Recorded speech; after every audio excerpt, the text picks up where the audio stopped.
Saludos, amado amigo, además Dios te bendiga. Estamos aquí en una presentación de la palabra de Dios. Y yo estaré hablando acerca de un tema sobre la resurrección de Jesús. Eh, y realmente quiero presentar algunas cosas de la resurrección de Jesús, y es lo más importante de la fe cristiana, porque lo que da sentido a la fe cristiana no es la crucifixión, sino la resurrección eh, de Cristo. O sea, Pablo dice de que sin la resurrección vana sería nuestra fe y seríamos los más dignos de pena si por estar esperando en Cristo y todos los que duermen en Cristo pues también perecieron si en verdad los muertos no resucitan y si Cristo no resucitó. Así que la parte más es, y fue la única prueba que Jesús dejó a la gente de que Él era el verdadero Mesías, de que Él iba a resucitar al tercer día como dijo y sucedió. Así que previo a eso, yo quiero estar mencionando que he estado investigando algunas notas sobre historiografía puertorriqueña. Me topé con las cartas de Rafael López Landrón, periodista entre el siglo XIX y XX. Él vivió el cambio de soberanía. A mí me ha llamado la atención de que también en Puerto Rico se va a celebrar los 250 años o se piensa celebrar eso de la independencia de Estados Unidos. Yo creo que eso es algo desacertado porque, como bien reseña la prensa alemana, Estados Unidos está viviendo una crisis de democracia. Han habido hasta profesores en universidades donde la intolerancia ha reinado en las universidades en Estados Unidos. Hay profesores que se han ido al exterior porque están siendo perseguidos por movimientos extremistas de derecha en Estados Unidos, pues porque pues no, por la intolerancia pues que hay en Estados Unidos por todas estas cuestiones del fenómeno Trump y todo lo demás. Así que realmente a lo que yo iba a mencionar sobre López Landrón era que en sus cartas él mencionaba de que el cambio de soberanía no le resultó ningún trauma, al contrario, lo veía como una especie de positivo. Llamaba la Carta Autonómica un decreto teocrático, militar y feudal en el sentido de una manera peyorativa. En ese sentido, y según él, el régimen estadounidense puso fin al autoritarismo y trajo un régimen de ciertas libertades civiles que bajo el Imperio Español no habían existido. Yo estoy consciente de que bajo el Imperio Español las condiciones de vida no eran las mejores. Después de la independencia de Hispanoamérica y después del grito de Lares también, la isla estaba plagada de espías. Para la década de 1860 en adelante, para esa época, la isla estaba llena de espías, la represión estaba a un alto nivel. Las libertades que había traído la Primera República Española habían sido derogadas, la mayoría de ellas habían sido cambiadas una vez vuelve el régimen monárquico en 1874, y la Carta Autonómica es un decreto que mayormente es presionado por la invasión de los Estados Unidos para intentar pues salvar el honor dentro de todo lo que está sucediendo en el Caribe, y lo que resta del Imperio Español en el Caribe. Y no debemos de olvidar que también Guam y las Filipinas eran colonias españolas y los filipinos habían estado luchando por su independencia ya a principios y finales del siglo XIX y principios del XX. El asunto es que López Landrón pues ve esto, no como Muñoz Rivera y Matienzo Cintrón, que se desencantaron con el Acta Fora porque era inferior en calidad a la Carta Autonómica cuando se implantó.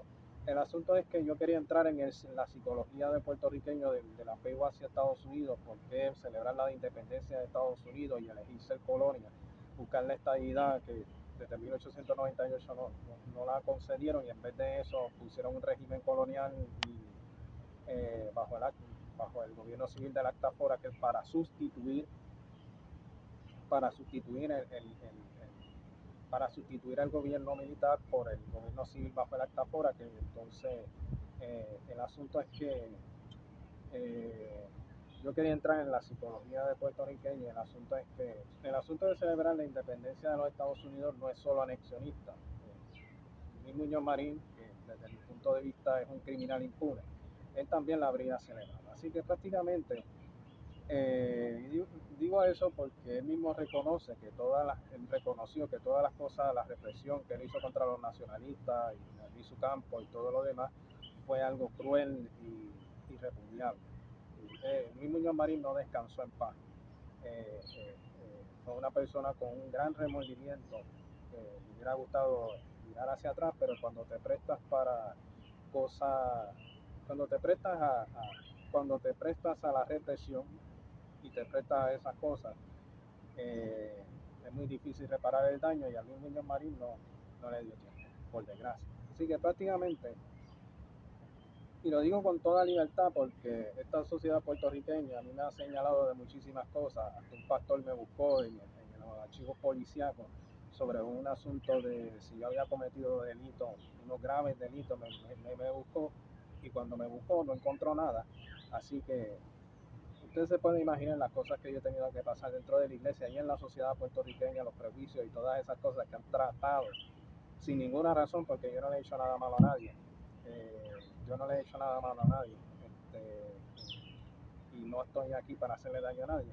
Así que prácticamente me buscaron y no encontraron nada. Así que solo Dios es mi mejor amigo, mi mejor refugio y el único hogar que tengo. Yo tuve ya saliendo del tema histórico, ya entrando en temas espirituales, yo tuve una experiencia ya en la iglesia.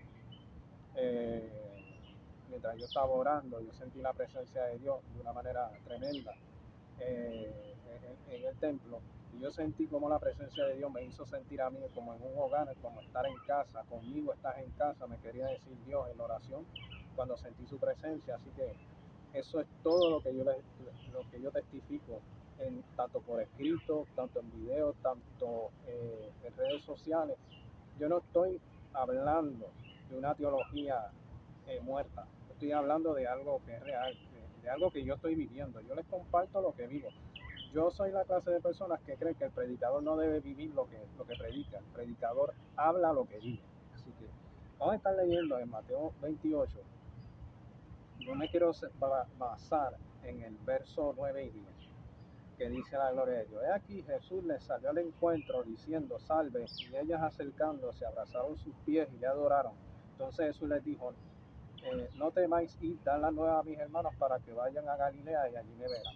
Es bien interesante todo eso, ¿verdad? La gloria de Dios, de que cuando el testimonio de la resurrección es bien interesante porque el testimonio quienes lo dan son las mujeres, y en ese tiempo en la antigüedad el testimonio de una mujer carecía de valor. Así que prácticamente, y eso añade mayor veracidad al testimonio de la resurrección, porque Dios está intercambiando los órdenes sociales del contexto para dar a conocer una gran verdad a través de las mujeres que les habían visitado.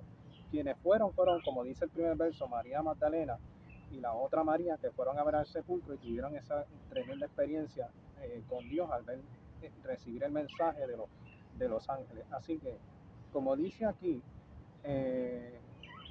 una de las cosas que a mí me llamó la atención de esto es que Jesús dice, dar la nueva a mis hermanos, es decir, de que Jesús se identifica conmigo como si yo fuera el hermano de Jesús.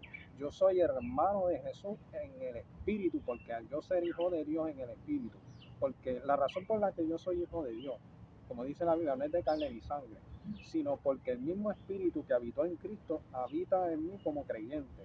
Y eso a mí me hizo un hijo de Dios por gracia de Dios, y un heredero, coheredero con Cristo, pero sobre todo eso yo soy hermano de Jesús. Jesús me ve a mí como su hermano. Los ángeles no entienden eso. Los ángeles no entienden la relación que hay de hermandad entre Jesús y yo, porque más allá de todo esto, Jesús es mi hermano. Él es el Mesías, Él es Dios, pero es mi hermano. Él es mi persona más cercana ahora, gracias al Espíritu Santo que vive dentro de mí y está conmigo. Así que mira lo que dice, y con todo creyente, dice, ellas abrazaron sus pies y le adoraron. Jesús, más allá de que Jesús es el Mesías, Jesús es Dios. A mí, yo estoy esperando la sexta temporada de The Chosen, porque yo quiero ver cómo es que la serie trabaja, porque la crucifixión de Getsemaní, la crucifixión, eso fue un caos, porque uno lo niega, el otro lo traiciona, y como Mateo, y ellos trabajan la persona de Mateo como un personaje autista. Y yo quiero ver cómo es que la serie trabaja la personalidad de Mateo como persona autista y de Simón el Celote en medio de la serie. Yo estoy esperando eso. Y yo espero que trabajen también la cuestión de la resurrección, porque eso es lo más importante de la vida de Jesús. Así que mira lo que dice aquí en el verso 18. Y Jesús se les acercó y les habló diciendo, toda potestad me es dada en el cielo y en la tierra. Esto quiere decir que cuando Jesús resucitó, le quitó las llaves del Hades y de la muerte a Satanás, como dice Apocalipsis 1:18, y ascendió a los cielos y se sentó en la majestad de las alturas luego de haber logrado la purificación de nuestros pecados, según Hebreos capítulo 1, versos 3 y 4, al heredar un más excelente nombre que los ángeles por la obra redentora que había hecho en la tierra en Mesías.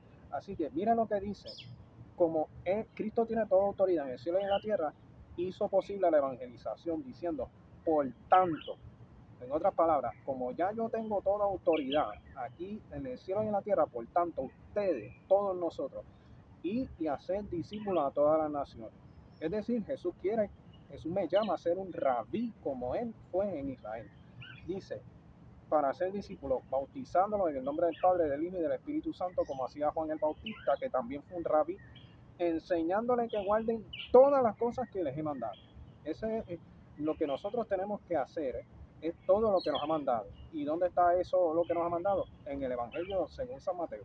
Es el Evangelio más largo y es el Evangelio más completo de todos los Evangelios. Si uno lo lee, habla de Jesús como Mesías y como Dios a la misma vez. Dice, enseñándole que todas las cosas que nos ha mandado. Y dice más, ahí hay una buena noticia. Yo no estoy solo en la evangelización ni en esta tierra. Dice, y aquí yo estoy con vosotros todos los días hasta el fin del mundo. Amén. Cristo está conmigo todos los días hasta el fin, mire, hasta el fin del mundo. No va a haber ninguna persona en esta tierra que me ame más que Jesús. Y yo quisiera verlo, porque cuando yo leí esto y escudriñé esto, me sentí como los apóstoles que se quedaron mirando para el cielo. Verlo personalmente, se quedaron mirando para el cielo y bajaron dos ángeles a decirle, varones galileos, ¿qué ustedes hacen mirando al cielo? Mire, este Jesús que ha sido tomado de vosotros al cielo, vendrá así como le habéis visto ir al cielo. Yo tuve que recibir ese mensaje porque sentí nostalgia de ver a Jesús, de querer estar con Jesús, de querer caminar con Jesús, de querer hablar con Jesús, de querer desahogarme con Jesús personalmente. Lo hago en oración, pero no es lo mismo. O sea, y la cuestión es ser constante en la oración, pero no es lo mismo. O sea, porque la oración, como yo decía en unos videos atrás, es una manifestación imperfecta de la presencia de Dios, porque yo no fui creado para orar, yo fui creado para dialogar con Dios como hacían Adán y Eva en el jardín del Edén. Pero esos dos me cortaron la oportunidad cuando comieron de ese árbol. Ahora yo dependo de la oración hasta que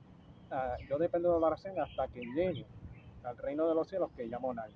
Así que, amado amigo, amado hermano, Dios te bendiga. Yo espero que este video te sea de bendición. Eh, ¿Verdad? Te deseo buen fin de semana. Y como siempre, gracias por tu sintonía. Feliz día. No se me escapa nada más. Yo creo que les he dicho todo.